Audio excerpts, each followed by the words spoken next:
Hi, I'm Ricky.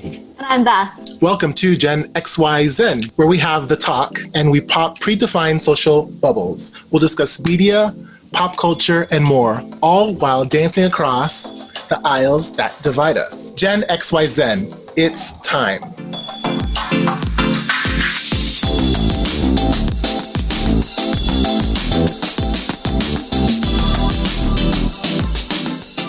Yes. I forgot to tell you, my friend Leo, I was telling him about this show, and he came up with not really a dance, a hand thing we can do as part of our show. Oh. We would say Gen X, Y, Zen. Wait, what is it? Gen X? X, Y, Zen. Oh, I kind of like it. Okay, so we can play with that. I already forgot it. It's Gen X. This is why I can't do dance. Gen X. Everybody at home, you can do this with us. X, Gen X, Y, bring it together. Zen. Yes. Oh, I like it. So, actually, let's do it together as we roll into our next segment. Ready? X, Y, Zen. Okay, we'll be right back. Before we go into our topic today, so in general, what we plan to do in these episodes, we'll bring up some current headlines and we'll discuss them. Ideally, eventually, we'll have on some guests, but for now, it's just us just having a chat. Maybe we'll have a cute name for this segment, but we haven't gotten there yet. Like hot topics, but not hot topics. Hot topics. Oh, I like that. Time for the headline. Headlines, hot topics.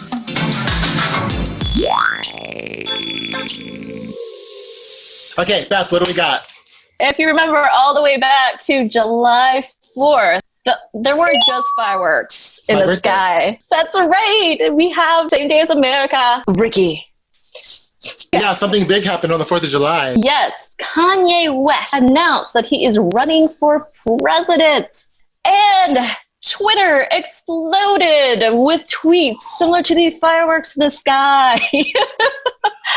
But, thankfully for Twitter, it was all kind of like eye rolls from what I saw. Yeah, I mean, there's a lot of just what is going on in this year. This year is just, I can't even. That was most of what the reaction was. But then there were people who were like, oh yeah, I know who I'm voting for. Rolling in, picturing Kim Kardashian as first lady. I mean, there were some people fantasizing about that. I mean, I'm not going to lie. I was here for the visual of Kim Kardashian's debut as first lady. Whatever gown that would be or whatever. Anyway, so. I mean, okay, we're going to go into could it happen or not? Because the other major reaction after a spectacular eye roll was a lot of conspiracy theories that maybe this is just Kanye trying to take the vote away from Biden and to help out. That part. Because we all know he's friendly with Trump, right? Right, yeah. Like in 2018, he was wearing his MAGA hat. Right. Sitting in the Oval Office. Yeah, talking about welfare, like he knew something about it. Then it was what did he say? It was a way to keep black women in check because it incentivizes them to have more babies. He was just talking out of his neck, really. Not making much sense. Yeah, so let's do kind of reality check. Can he run? Okay, let's talk about it. The election is in November. Yeah, the actual facts. What are the timelines? He's missed some deadlines, no?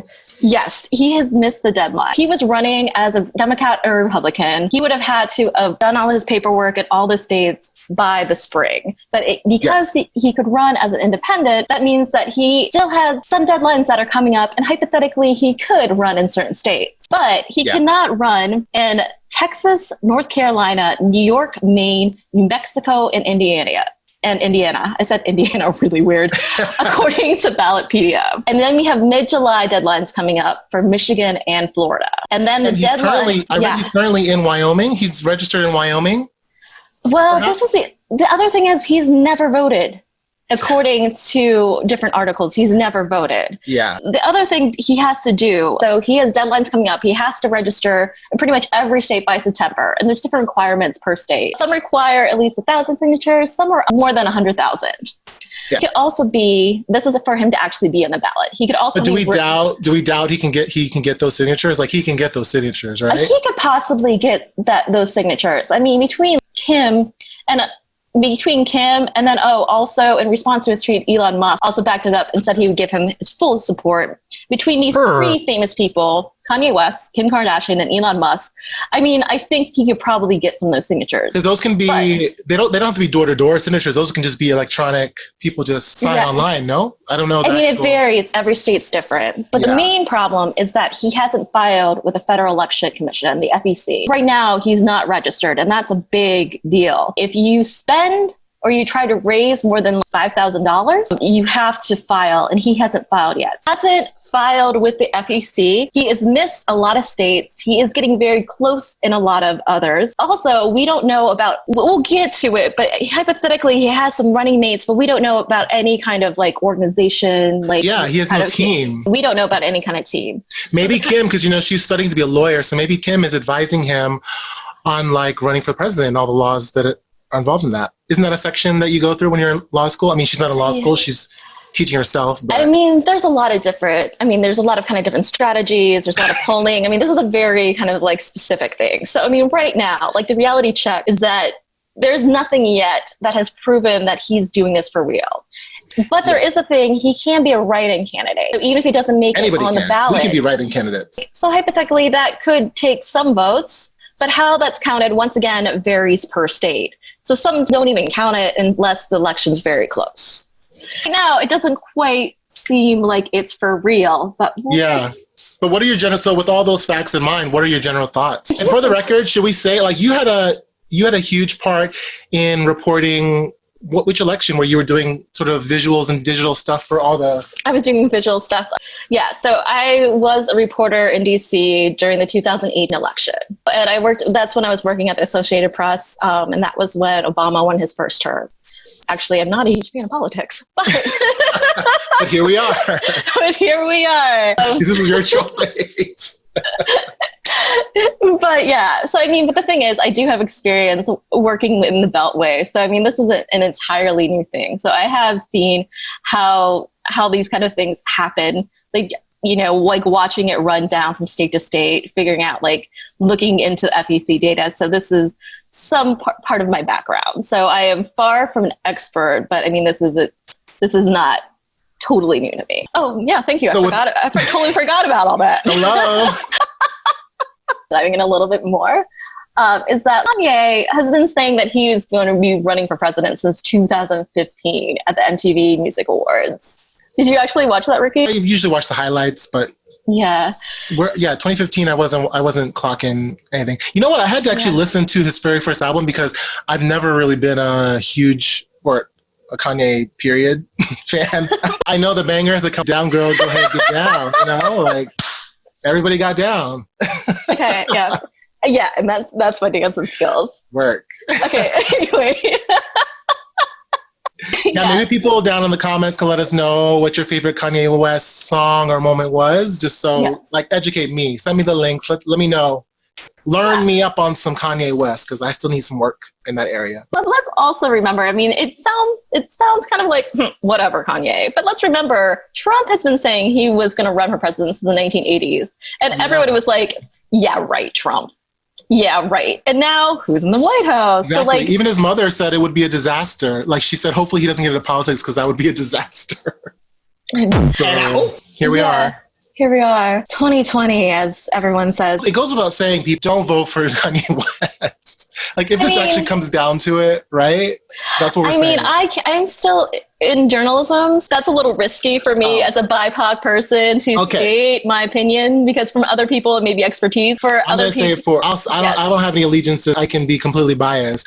Do not vote for Kanye West. If this happens, if he ends up on the ballot, do not do it. Listen, people saying conspiracy theory, but you know, he's friends. He's buddy with Trump. Although we did learn something today that might change that, but I still think it's part of the storyline, because he saw the reaction on Twitter when he announced on July 4th. Hence why we got this Forbes article today about him being anti-Trump. So we can roll into that. But I'm getting to the potential end story where he ends up in some capacity on the ballot.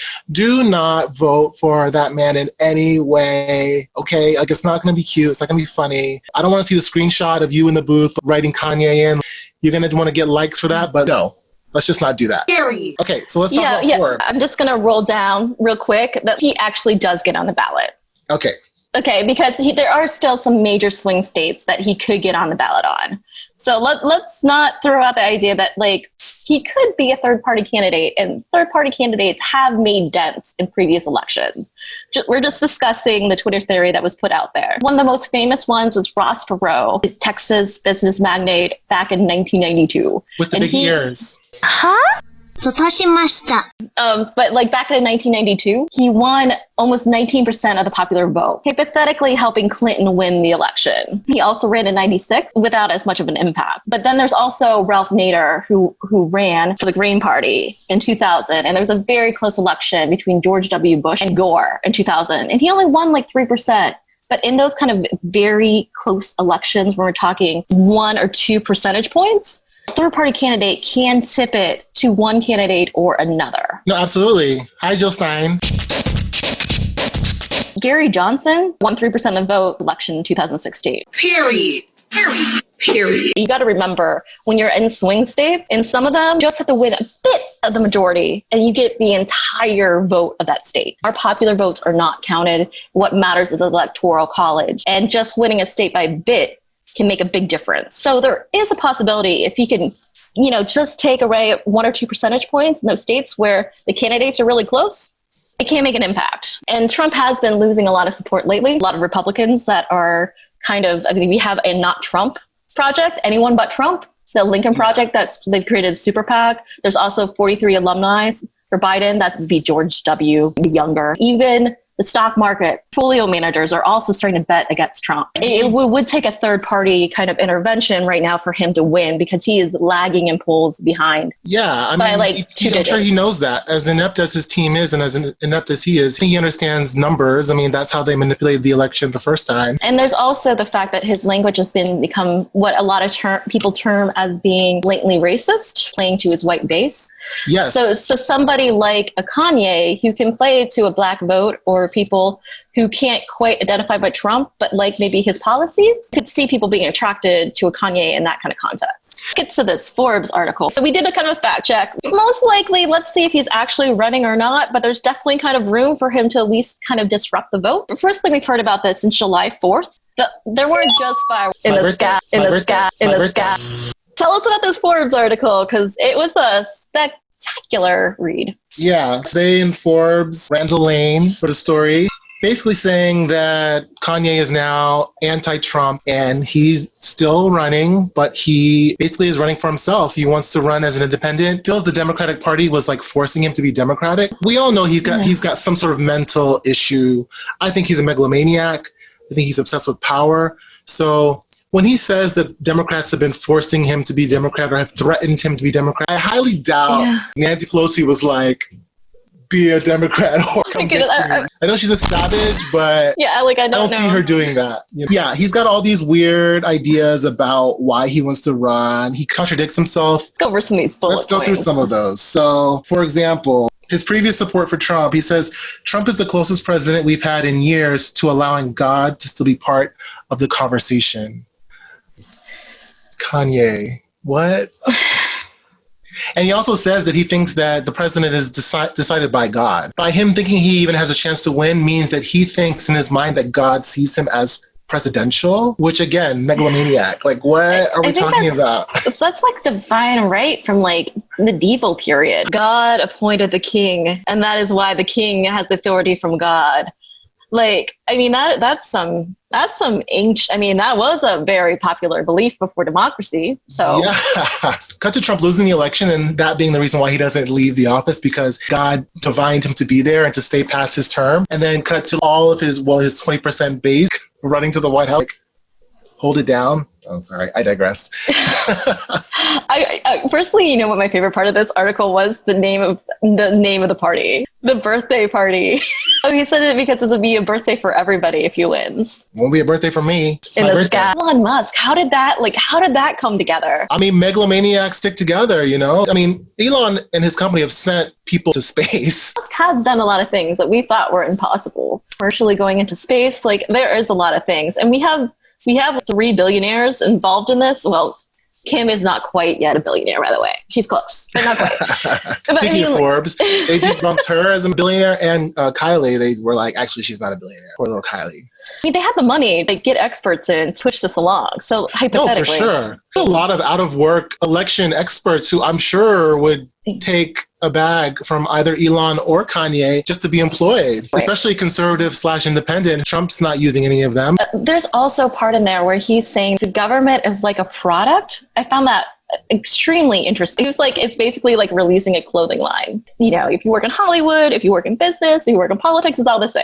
There's a very specific flavor that is the government. You cannot get things done in the government like you can in business. It moves it moves slow for a reason, to protect people, so that like one person cannot throw out changes that have taken hundreds of years. That's another one of his contradictions because, yeah, he's saying that on his foreign policy, he hasn't developed it yet. He's focusing on protecting America first with our great military. Let's focus on ourselves first. Diplomacy is part of that equation. You need to engage the rest of the world. Yeah, because you need to have, well, one, like money is based, like the way that currency works, it's money floats. It goes up and down based on what the world currency is. So you have a company that's dependent on logistics and like supply chains that are dependent on international supply chains. So if you want to say that the government is like running a business, then I guess you don't know how to run a business, because that's how your business works.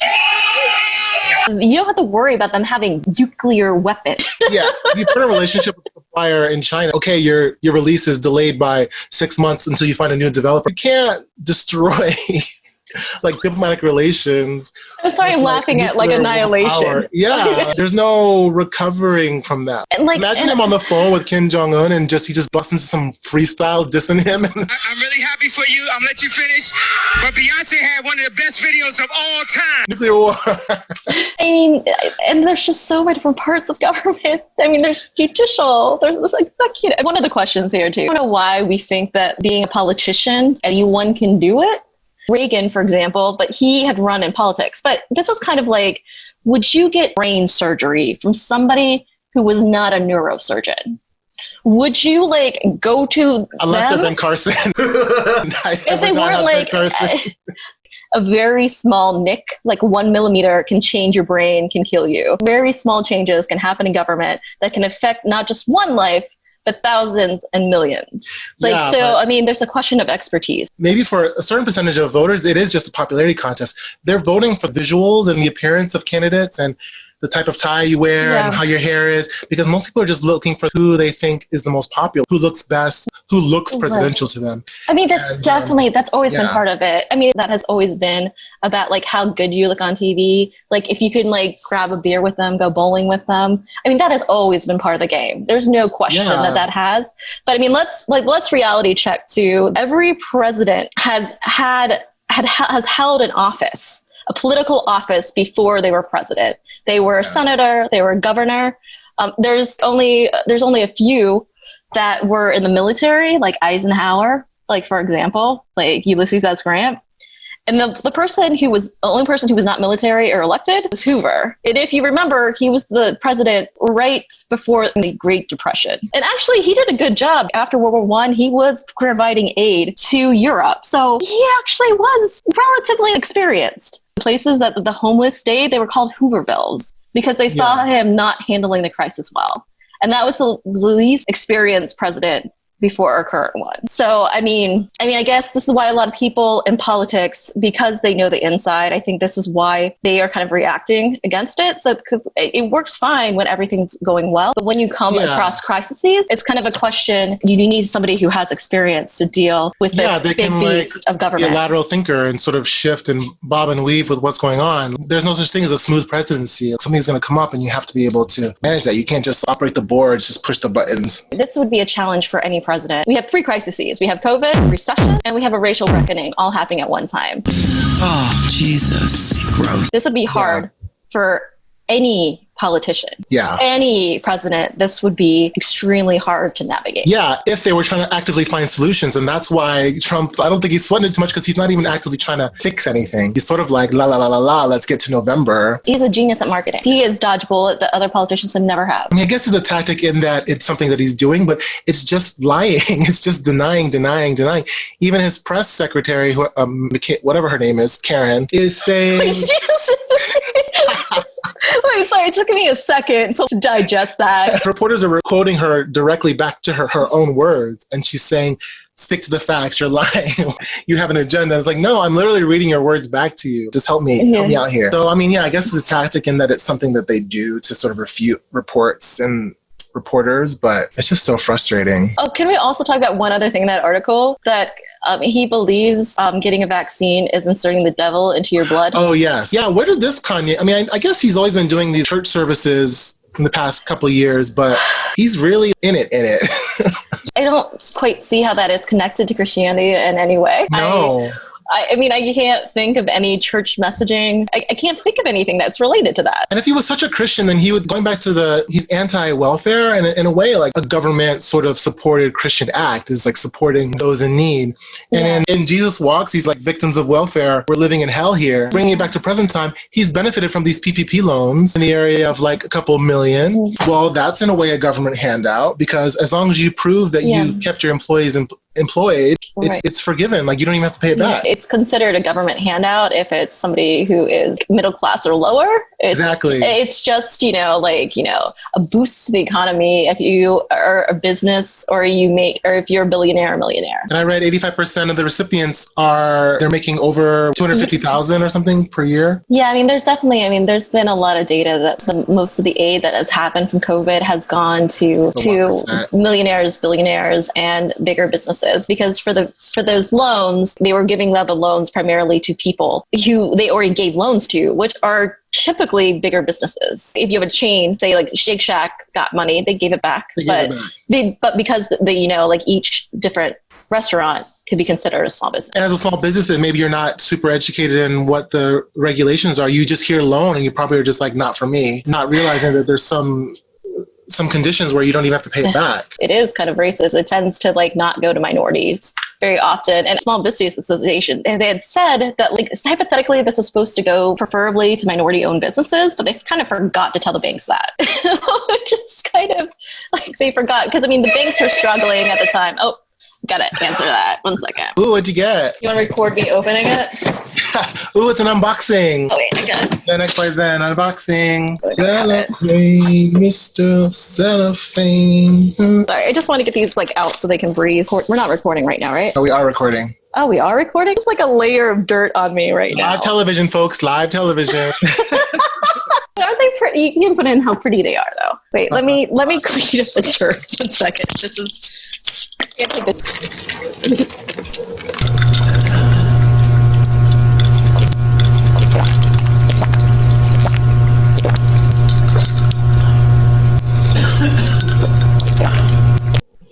Sorry about that interruption. We're back now, but I think we both kind of forgot where we left off, and we don't have to totally forgot where we left off. Yeah, I'm not going to rewind. Beth, do you want to quickly wrap up the whole general Kanye running, not running, implications, how we feel? I mean, I'm just kind of stating the facts. We know that Kanye says that he's running. We still don't have proof that he is yet. Once he files for the FEC and is actually registered in states, we will know for sure if he is or not. So we'll see where this goes. But in the meantime, let the interesting entertainment of this go forward. I guess I want to wrap up by saying, we're GenXYZen, generations X, Y, and Z. You Zoomers out there, listen, I love you. You do great content. You keep me entertained. Please don't fall for this. Considering the action you guys have taken, I think we'll be okay. I know some of my millennials might jump on this wagon. I'm not worried about the boomers. The boomers are worried about facts and what this person can deliver. So I don't think we have to worry about them. This is one thing we can get behind. We don't want Kanye. We don't. That's all for the topic for today. Soon to be named segments, topic of the day. We have one more segment, which is called the Zending. The Zending is a chance for us to come back to ourselves. We discussed an issue, hot or not. We might have got some emotions in there. Someone might be triggered. So we want to bring us back to a moment of Zen, although I can't use that because I don't want to get sued by... does The Daily Show still use that? Okay, so we're the Zending. Were you calling it the Zending? Yeah, stay tuned. We're going to talk about breath and breathing and the importance of breathing and how we can use breath to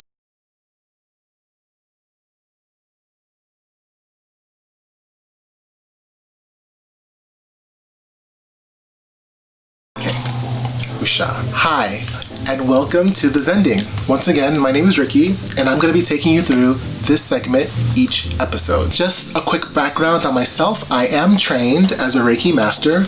I did that training back in 2015 in Thailand, although I do feel very strongly that as in life, you're always a student of any sort of spiritual practice, metaphysical practice, energetic practice. I am humbly still studying and learning as I go, and I hope that you can teach me something along the way. Please don't hesitate to write in the comments if you have any metaphysical, energetic, spiritual, meditative practice that you love, that resonates with you. I'm always open to new techniques and new ideas, so please do share that in the comments and let me know what you'd like to see discussed in this segment. Today we're going to keep it simple and just talk about breathing. Down the line, this may involve more theory and history. We'll just take it episode by episode.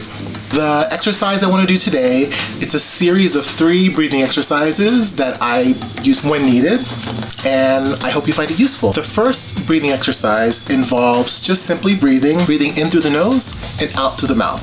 You're going to place your tongue on the roof of your mouth as you inhale, and then you're going to drop the tongue to its natural resting position as you exhale. And you can take as many counts in and out as you feel fit. As a general guide, we could say 4 counts in, 6 counts out. Let's do a couple together. I'll talk you through it. Tongue on the roof of the mouth. Inhale through the nose. 1, 2, 3, 4. Drop the tongue to its resting position and exhale. 1, 2, 3, 4, 5, 6. One more time. Tongue on the roof. Inhale through the nose. 2, 3, 4. And drop the tongue. And exhale through the mouth. 1, 2, 3, 4, 5, 6. Great. Okay, the second sequence involves the same pattern, breathing in through the nose with the tongue on the roof of the mouth. After a 4-count inhale, you're going to hold your breath for 6 seconds. And again, these counts are arbitrary. You can see what works for you, but this is typically what I do. Put tongue on the roof of the mouth. Inhale, 2, 3, 4. Hold. 1, 2, 3, 4, 5, 6. Drop the tongue and exhale through the mouth. 2, 3, 4. Okay, let's do it again. Tongue on the roof of the mouth. Inhale through the nose. 2, 3, 4, and hold. 2, 3, 4, 5, 6. Drop the tongue and exhale through the mouth. 2, 3, 4. Perfect. This last sequence is hard to do together, so I'm just going to talk you through it. It's called passive breathing. You're going to sit still or lie still in a bed, and I just want you to focus on not forcefully inhaling or forcefully exhaling. Just take the breath as your body requires. A lot of the times, especially in stressful times like we're in now, you kind of just are forcing the breath to happen when you think you need it. But actually the body can sort of, especially when you're at rest, the body doesn't require as much oxygen to function. So it could be a good exercise to just let the body breathe for you instead of thinking about it. Before you go to bed, I think that's a good time. That's when I do it. Just sort of let the body breathe how it wants. So those are the 3 sequences. I hope you find them helpful. Again, write in the comments your reaction or how it went for you, whatever questions you might have. I'd love to start to engage in a dialogue with you guys. And that's the Zending. We'll see you next time. Thanks a lot. Bye. Thanks for listening to the first episode of GenXYZen. In the future, we'll dive into more themes from media and tech and more. Follow us at GenXYZen on social media. Please leave a comment below for what you want to hear about next. Please subscribe to the channel, like, comment below, let us know what you want us to talk about, turn on your bell notifications. We'll be back soon. Yay! That's all. Thanks for listening and watching GenXYZen. Again, I'm Ricky. And I'm Beth. And we'll see you next time. Bye.